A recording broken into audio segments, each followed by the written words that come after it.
اگر بیوی کی برائیاں آپ سے پوچھیں نا تو آپ صبح شام کر دیں گے، صبح سے شام، یار یہ بھی کر رہی ہے، کوئی خیال نہیں ہے، مہنگائی اتنی ہو گئی ہے، اس سے ذرا سا خیال نہیں ہے، وہی فضول خرچیاں، اس طرح کر رہی ہے، اس طرح کر رہی ہے۔ بیوی سے پوچھ لیں، بیوی کے بارے میں تو پھر اللہ اکبر، اللہ کے پیغمبر صلی اللہ علیہ وسلم نے کہہ دیا کہ بیوی جو ہے نا، فرمایا جہنم کے اندر سب سے زیادہ میں نے عورتوں کو دیکھا۔ صحابہ نے پوچھا اللہ کے نبی سب سے زیادہ عورتوں کو؟ ہاں مرد بھی ہیں لیکن عورتیں سب سے زیادہ ہیں۔ پوچھا بیما یا رسول اللہ کس وجہ سے؟ کہا بھی کفرہن، ان کے کفر کی وجہ سے۔ صحابہ سمجھے نہیں، کفر سے مراد وہ کفر سمجھے جو ایمان کے مقابلے میں آتا ہے۔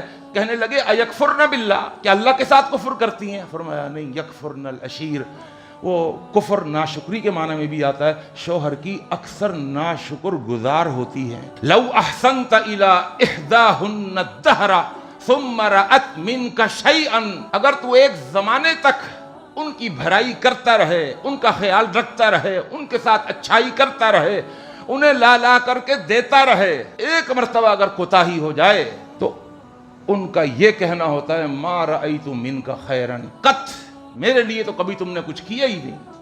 اللہ اکبر، یہ عورتوں کا رویہ ہے، مردوں کا بھی ایسا ہی ہے۔ میں یہ نہیں، اسی لیے میں نے پہلے مردوں کا ذکر کر دیا، ایسا نہ ہو ساری مرد سارے خوش ہو جائیں، چلو جی بھائی مردوں کا بھی یہی رویہ ہے۔